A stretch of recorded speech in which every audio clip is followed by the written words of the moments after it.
Sejam bem-vindos a mais uma videoaula e na aula de hoje aprenderemos sobre evolução. Dentre os temas de evolução, o primeiro deles são as teorias iniciais.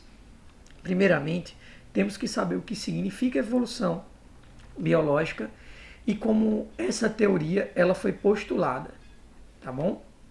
Então, vamos seguindo. Para início de conversa, muitos seres humanos eles criavam história para tentar compreender como os animais eram formados, de onde eles vinham e como eles se reproduziam e mais outras perguntas que derivavam dessa curiosidade. Dentre essas ideias principais que vieram através dessas perguntas, surgiu o fixismo. O fixismo é um movimento ideológico que pensa que toda e qualquer ser vivo, ele, ao ser criado, ele não se modifica ao longo do tempo.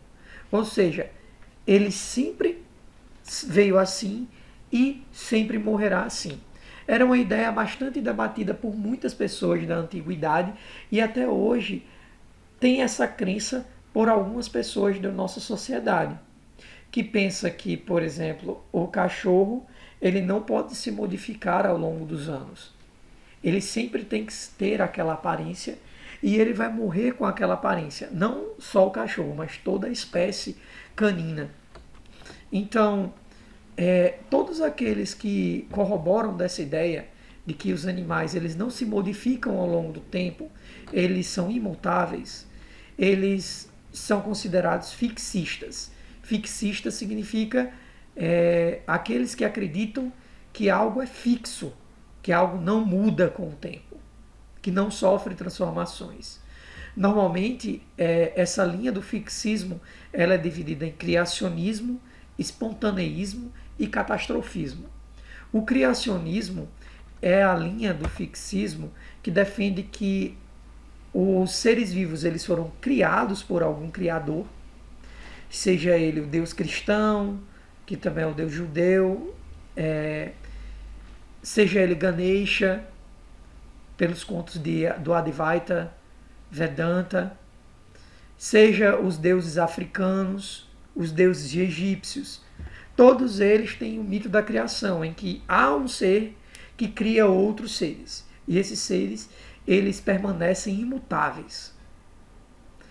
Existem algumas variantes dessas linhas de criacionismo que eles acreditam atualmente que os seres eles se modificam ao longo do tempo. Isso já não é um criacionismo fixista, é um criacionismo derivado de uma ideia de design inteligente. Então, normalmente as pessoas que acreditam nisso pensam que há um Deus e esse Deus ele cria todos os seres vivos. Esses seres vivos eles são imutáveis. Tá? Tem até um versículo aí da Bíblia falando sobre isso, né? Deus é maior que a criação e independente dela. A criação como inerentemente boa, Deus é envolvido com a criação. Que está dizendo que Deus é independente da criação, mas a criação existe um pouco de Deus na criação, né? Mas enfim, isso fica para os contos e mitos dessas crenças. O outro ponto fixista outro ponto fixista é o espontaneísmo. Então, essa linha filosófica aponta que os seres vivos eles são criados de maneira independentes um dos outros e de forma espontânea. Espontânea significa ao acaso, independente, na maneira que você menos percebe.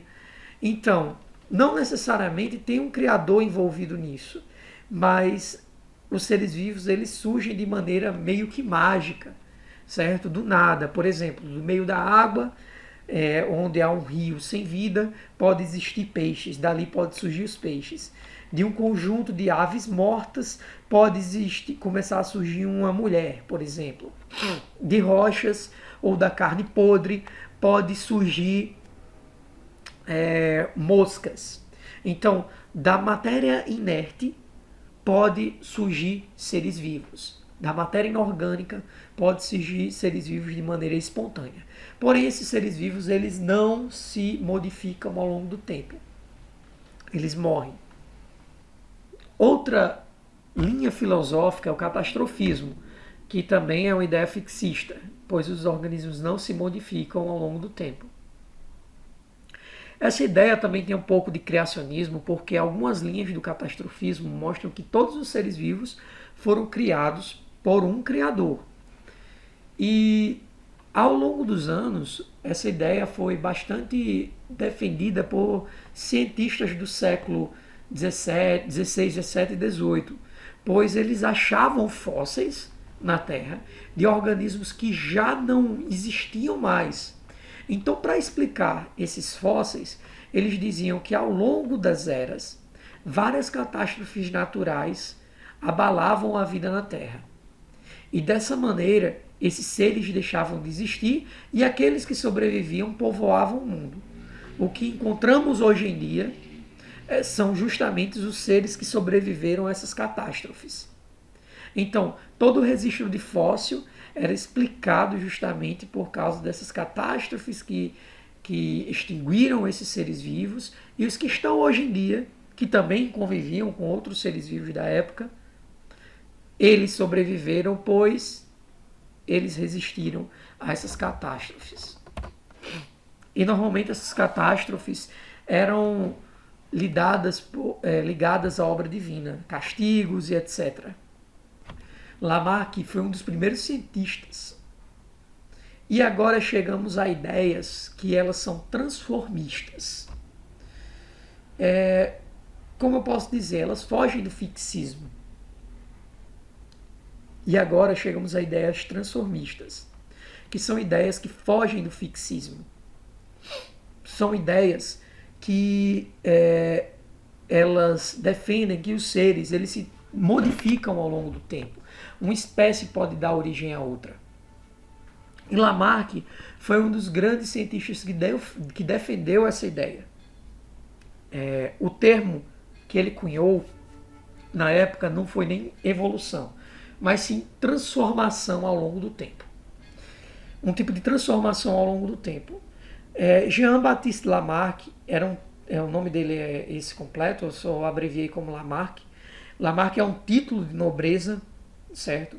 Ele foi um dos primeiros cientistas a explicar como as espécies elas se originam sem ter um criador envolvido, sem apelar para o sobrenatural.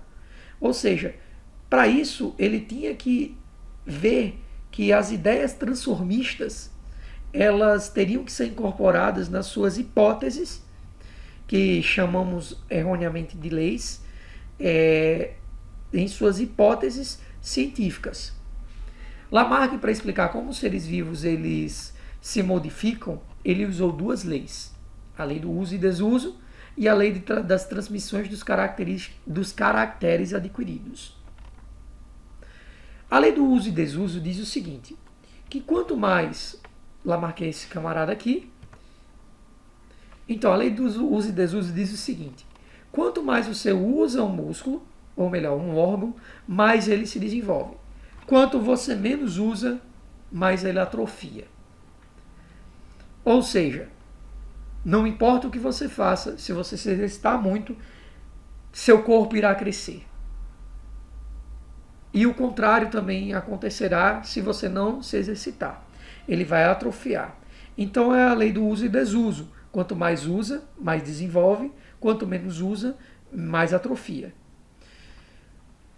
Isso é verdade para alguns órgãos, porém, ele vai errar na sua segunda lei. A segunda lei dele fala da transmissão dos caracteres adquiridos. Imagine uma girafa.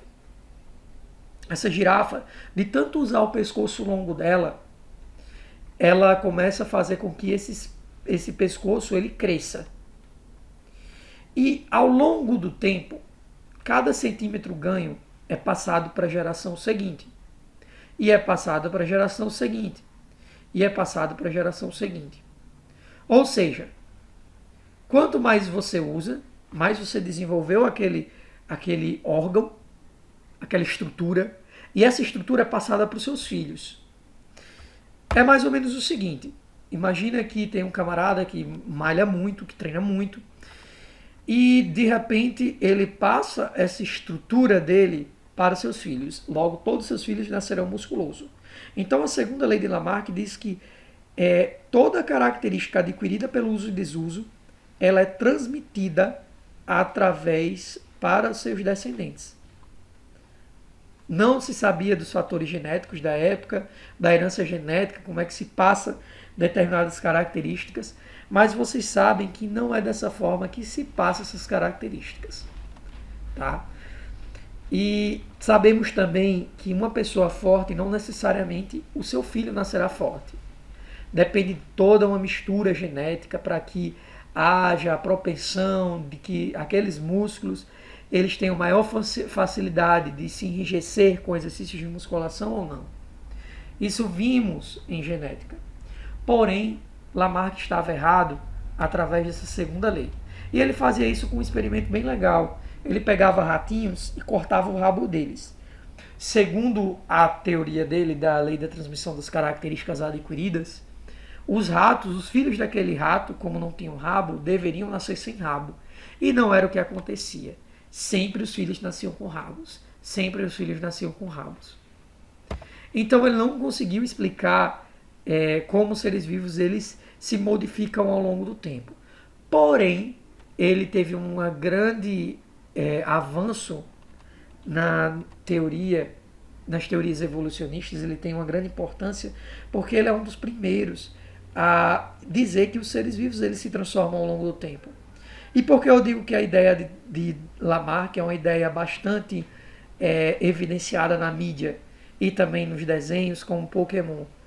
Porque como é que Charizard ele surgiu? Charizard ele surgiu do treinamento de um Charmander que se transformou no Charmeleon, que se transformou no Charizard. Quem assistiu Pokémon vai saber do que eu estou dizendo. Então é algo tipo que linear. Quanto mais usa, mais cresce, e isso é passado de geração para geração. Então, ideias evolucionistas de Lamarck são ideias evolucionistas que são bastante trabalhadas na mídia e nos desenhos também, que os organismos se transformam e aquele filho daquele organismo ele vai ser ainda mais forte do que seu pai. E aqui estão dois conjuntos de pokémons que eles têm essa evolução semelhante às ideias de Lamarck. Em 1831, numa viagem, um camarada chamado Darwin, ele conseguiu desenvolver a ideia mais brilhante que vai dar base às teorias da evolução atuais. Mas não só Darwin, como um camarada chamado Wallace desenvolveu a teoria da seleção natural. São dois cientistas que desenvolveram essa teoria. Vamos lá. Darwin, ele era apaixonado por insetos por causa do seu avô. Ele era uma criança muito curiosa. E ele tinha bastante condições. O Wallace, um amigo dele, ele não tinha essas condições todas, mas ele era muito inteligente e foi financiado por pessoas ricas para explorar determinados ambientes, como por exemplo a Amazônia. Vamos falar por enquanto de Darwin. Em 1831, ele viaja numa expedição de quase 5 anos, num navio chamado de Beagle. Nessa expedição, ele leu um livro que trouxe bastante inspiração para ele. O livro de Malthus, um matemático da época, que dizia que as populações cresciam de maneira aritmética e de forma exponencial, desculpem, e o alimento crescia de forma aritmética. Ou seja, a população ela sempre vai crescer mais do que a quantidade de recursos. E isso vai fazer com que haja uma competição entre os indivíduos, o que vai limitar aquela população e vai fazer com que haja uma competição muito forte por alimento. Portanto, por causa que o alimento ele cresce de maneira finita, as populações de seres humanos, como exemplo, não poderão crescer muito. Elas chegarão no topo quando faltar alimento, as pessoas começarão a morrer. Darwin leu esse livro e ele ficou apaixonado, pensando que os seres vivos eles podem competir para tentar sobreviver. Então vamos lá. Darwin, ele começou sua expedição na Europa, né, na Inglaterra, ele era inglês, e aí passou por várias ilhas, veio para a América do Sul, passou pelo Brasil várias vezes, inclusive aqui no Brasil dizem que ele pegou malária, e também ele era contra a escravidão, ele era um abolicionista, então ele disse que no Brasil era um país muito atrasado, porque ainda existia escravidão e tudo mais. Então passou por aqui, pela América do Sul, Chile, e aí, Chile aqui, né? E aí veio parar nas Ilhas de Galápagos, onde ele formulou sua teoria. As Ilhas de Galápagos fica aqui, ó. São um conjunto de ilhas, certo? Em que a gente tem as Ilhas de Galápagos, são todas elas. A gente tem Fernandina, Isabela, Santiago, Baltra, Santa Cruz, São Cristóvão, Floreana. E aí ele depois segue sua viagem ao redor do mundo, 5 anos aí de viagem, muita pesquisa, volta por aqui, vai na África, volta para o Brasil e de volta para a Inglaterra, onde ele passa mais de 10 anos e publica sua obra juntamente com um amigo dele, Wallace, Alfred Wallace. E nessas ilhas ele encontra vários tipos de seres vivos diferentes. Isso chama bastante a atenção dele. E ao longo do redor do mundo, ele também se questiona como aqueles seres vivos eles foram parar em ambientes tão distantes. E como esses seres vivos também eles podem ser tão semelhantes em ilhas tão distantes. Vamos lá. A partir disso ele formula 2 perguntas básicas. Olha só a primeira. Se animais e plantas haviam sido criados tal e qual se apresentam hoje, por que espécies distintas, espécies diferentes, mas nitidamente semelhantes, como as de pássaros e de jabutis de Galápagos, foram colocadas pelo Criador em ilhas próximas e não distribuídas homogeneamente pelo mundo? Ou seja, porque espécies muito semelhantes entre si, como os pássaros que viviam em Galápagos e os jabutis que viviam em Galápagos, por exemplo, tem várias espécies de jabutis, mas elas eram muito semelhantes entre si, e vários tipos de pássaros que eram muito semelhantes entre si. Por que eles foram colocados só em alguns pontos do mundo e não distribuídos em todo o planeta? Outra pergunta também que movia ele é o seguinte: por que ilhas como clima e condições físicas semelhantes, mas distantes entre si, como Galápagos e Cabo Verde, não abrigavam espécies semelhantes? Nesse caso ele está dizendo o seguinte: imagina 2 ilhas distantes. Deixa eu ampliar aqui a moto. Imagine 2 ilhas distantes. Vamos imaginar aqui Fernandina e São Cristóvão. Imaginem 2 ilhas distantes. Que não é tão distante, mas vamos dar exemplo. Como Fernandina e São Cristóvão. Por que as espécies que viviam aqui eram tão diferentes uma da outra das que viviam em Fernandina? Isso é só um exemplo, tá, gente? Por que elas são tão diferentes uma da outra? Porque elas não são iguais umas às outras. Porque elas são diferentes uma das outras. Se existisse um criador, era para distribuir as espécies de forma igual no mundo. Então ele começou a matutar essas ideias com os achados de Malthus, né, daquele livro que eu falei sobre competição. Ele via como os ambientes eram diferentes e aí ele formulou a sua primeira teoria. Porém, ainda assim, na época, existia uma coisa bem estudada pelos europeus e que ele começava a verificar também durante suas expedições. Os seres humanos, eles criavam animais. E esses animais, como por exemplo os pombos, Darwin fez muito experimento com pombos. Esses animais, como os pombos, eles eram muito semelhantes entre si. Porém, existia o pombo doméstico. E esse pombo doméstico, ele foi feito, sabe como? Cruzando esse com esse com esse, através de um tipo de seleção artificial. O ser humano manipulava os animais para gerar as características que melhor queria, que melhor favorecia as funções dele. E aí ele verificava que existia ligações entre as espécies selvagens e as espécies domésticas. E o ser humano que manipulava as selvagens para poder gerar as espécies domésticas. Isso é o que a gente faz com plantas, por exemplo, quando a gente quer gerar uma fruta mais docinha. Então a gente cruza as espécies. O nome desse tipo, cruza os indivíduos. O nome desse tipo de mecanismo que faz com que a gente manipule as espécies para gerar características que melhor nos favoreçam é o que chamamos de seleção artificial. Ok? Seleção artificial, que é um tipo de domesticação humana através de cruzamentos. Então Darwin, ele pegou todos esses tipos de aparatos. Por exemplo, aqui a gente tem a foto do porco doméstico. O porco doméstico, ele tem linhagem com o porco selvagem. É como se o porco selvagem, o ser humano ancestral, ele cruzasse esse animal até gerar a linhagem dos porcos domésticos.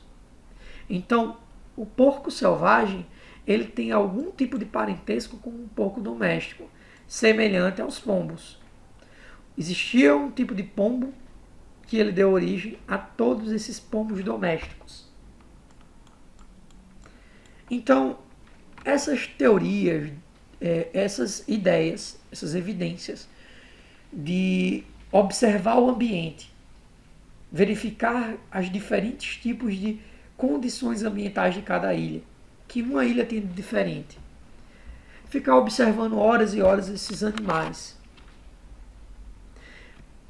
ler o postulado de Malthus,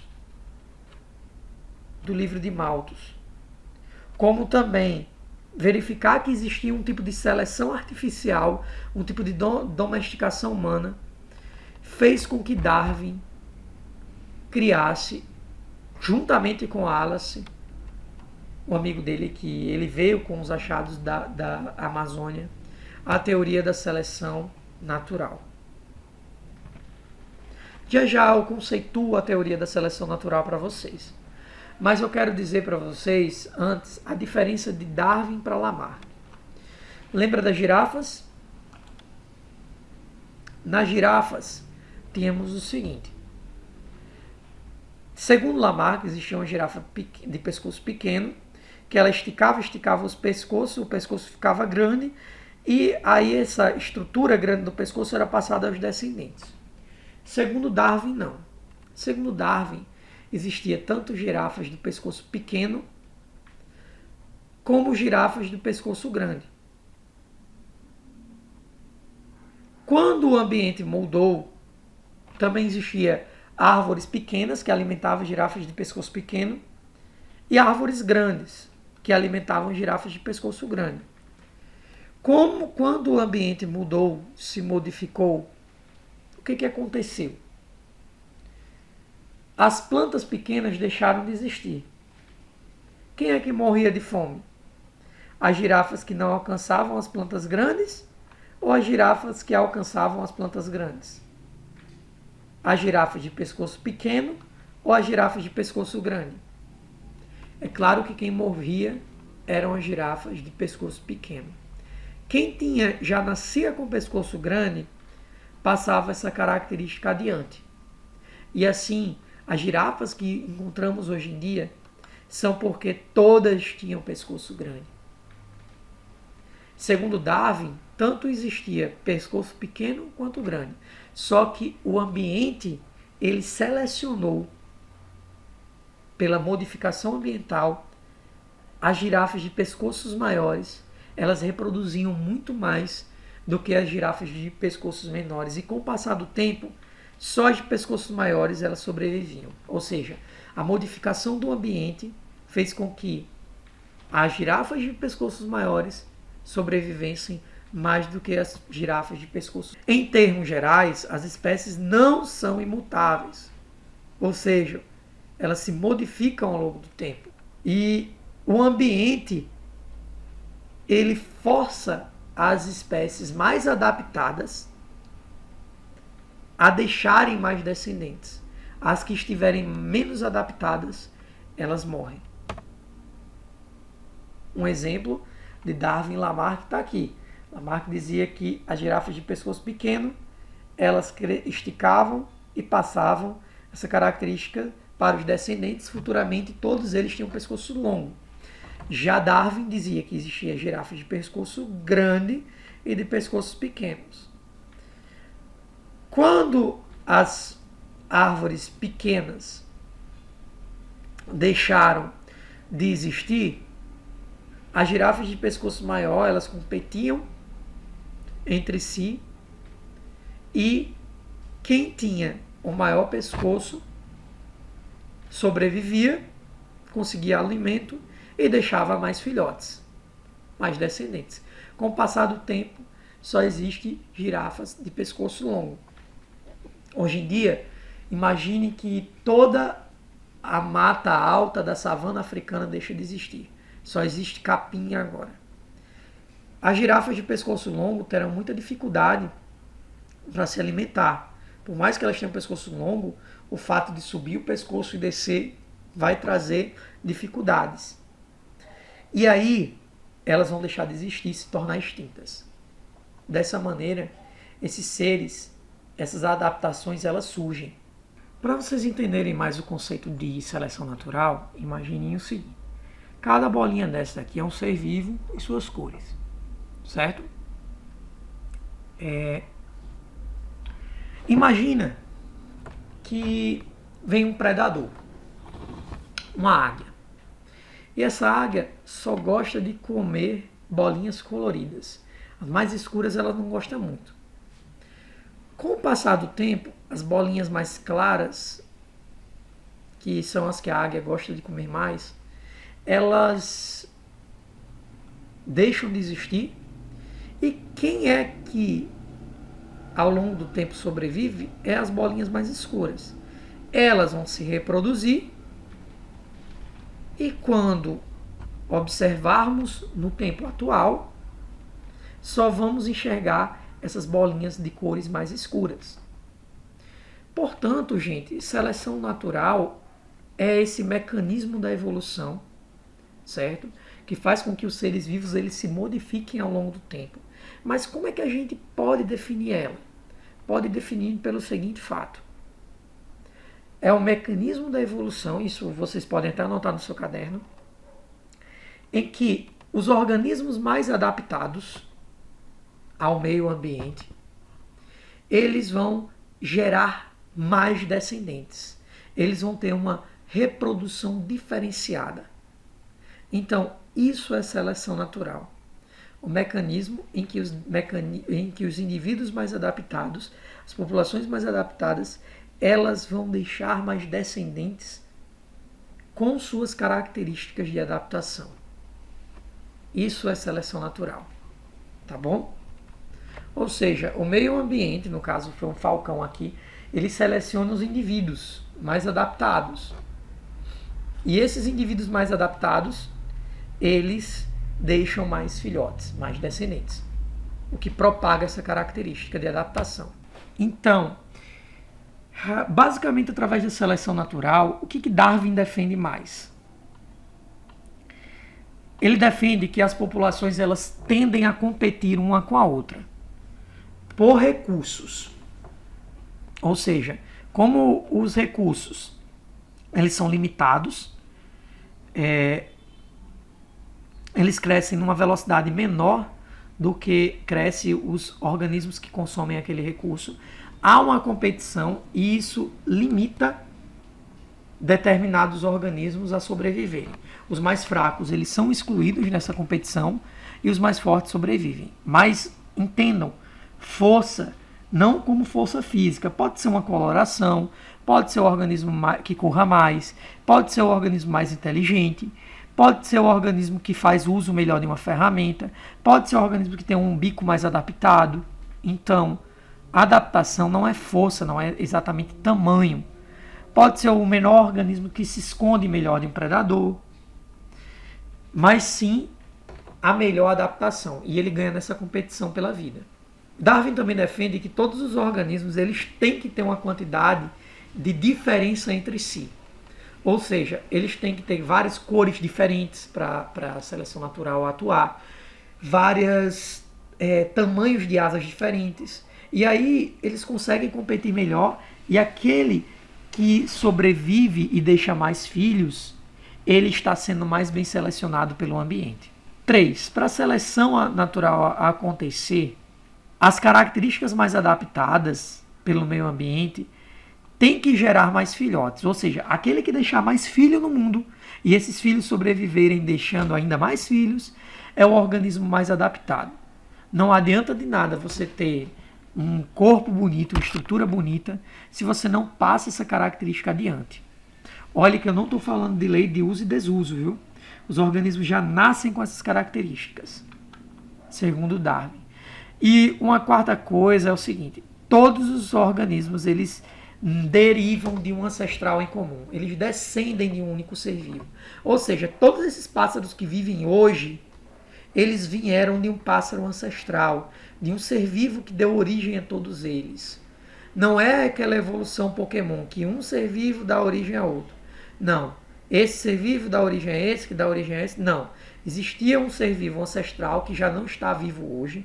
E esse ser vivo liga todos os outros que estão vivos atualmente. Existe uma história bem legal sobre essas mariposas aqui, que viviam na Inglaterra.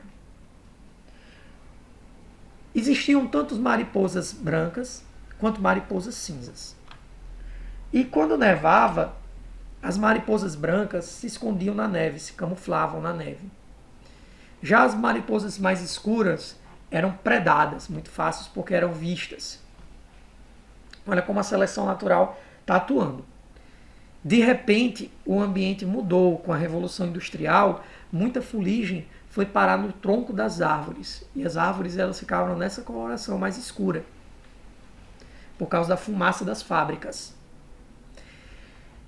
Quem nascia preto, da coloração escura, que levava mais desvantagem, agora se camuflava melhor do que a coloração branca.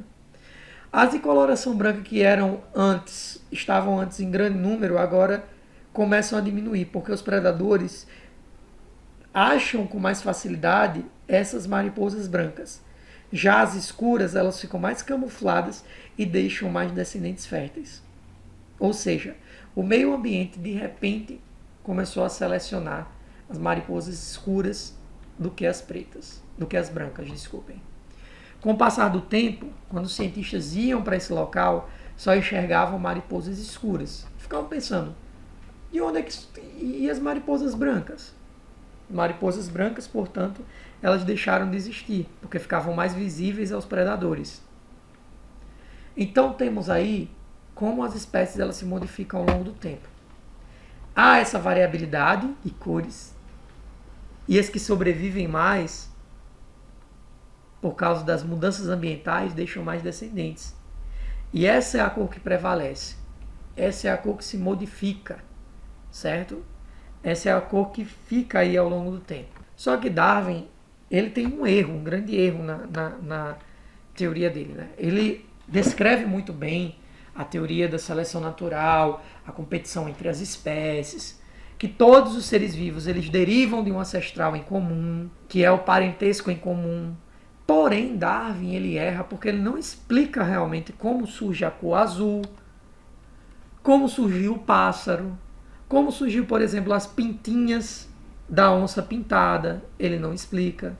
Ele não explica por que existem sapos com olhos vermelhos e outros com olhos de outras cores.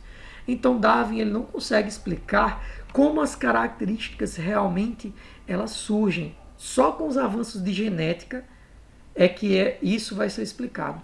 Mas Darwin consegue explicar como os organismos eles conseguem estar adaptados àquelas condições ambientais. Como eles estão ali presentes, por que existem organismos em determinadas ilhas, em outras não, por que aquelas ilhas, daquelas ilhas X, eles estão adaptados às condições X, e nas outras ilhas, eles estão adaptados a condições tal. Então, ele só consegue explicar isso. Lá na frente, eu vou ensinar para vocês como essas cores elas surgem, certo? Então, aqui é uma árvore filogenética, em que os organismos atuais são os organismos vivos, e aqui, cada pontinho de interseção significa que existia um ser vivo que deu origem a esses dois. Por exemplo, esse réptil primitivo, ele dá origem tanto aos mamíferos, quanto às répteis atuais e às aves. E no final, todos os seres vivos, eles descendem de um único ser vivo. Um único ser vivo, ele dá origem a tudo isso. Certo? Lá na frente a gente vai estudar um pouquinho mais sobre isso. Ao contrário dos que muitos pensam que um chimpanzé deu origem a outro ser vivo, e outro ser vivo, e outro ser vivo, isso não existe. Porque os chimpanzés estão vivos hoje em dia. Existia um ancestral primata que não é nem um chimpanzé, nem um ser humano, que deu origem a todos os chimpanzés e também todos os macacos, como nós, de duas pernas, os macacos bípedes. Então, não é aquela figura que vocês veem de um chimpanzé dando origem ao Homo erectus, ao Homo neandertal, ao Homo erectus, o Australopithecus e depois ao hominídeo. Né? Não é essa figura. E sim, está mais ilustrado como uma árvore. A evolução é mais parecida com uma árvore, em que um ancestral dá origem a espécies viventes. E, para finalizar, é aquilo que eu falei. Olha as milhares de formas e cores que existem hoje em dia. Por exemplo, como esse animal tem esse narigão? Esse macaco tem esse narigão. Darwin consegue explicar como ele surge. Tem o nariz pequeno e o nariz grande. Mas como surgiu realmente essa característica do narigão? Como surgiu essa postura bípede dos suricatos? Como surge, por exemplo, esse dedo estranho desse animalzinho aqui? Como surge isso? Então, Darwin, ele consegue explicar através da seleção natural como esses organismos estão adaptados a esse ambiente, mas realmente não consegue explicar como essas estruturas elas surgem, elas se apresentam, como o primeiro organismo ele surgiu. Ele não consegue explicar porque ele não tem os avanços, genéticos de Mendel naquela época. Mendel já tinha sim proposto suas leis, mas ele não leu sobre elas. Então vamos responder essa questão e eu quero que vocês deem uma pausa no vídeo para responder.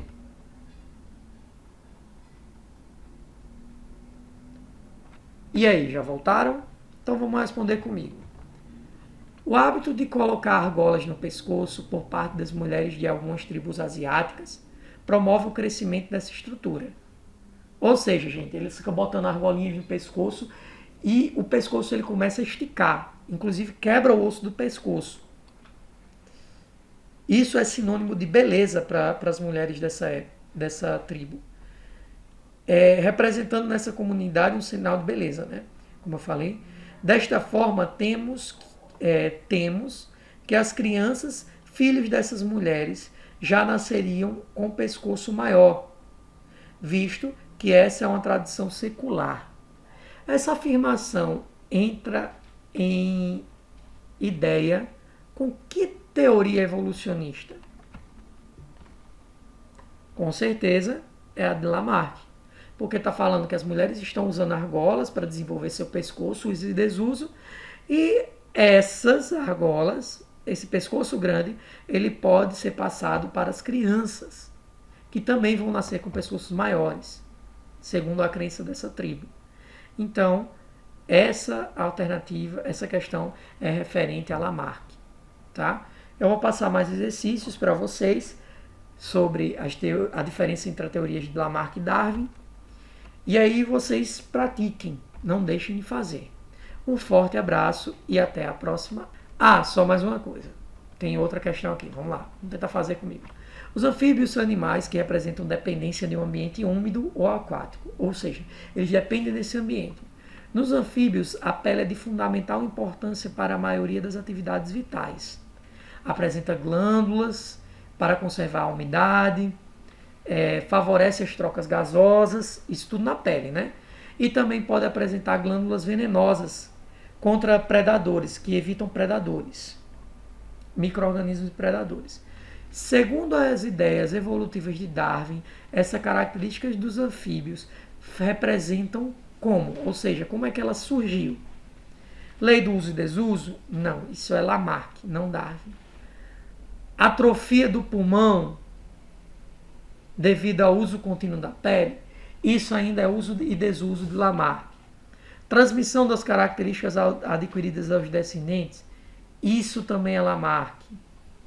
Futura extinção desses organismos, pois estão mal adaptados. Na verdade, o texto está dizendo que eles estão bem adaptados. Então, não é essa a alternativa.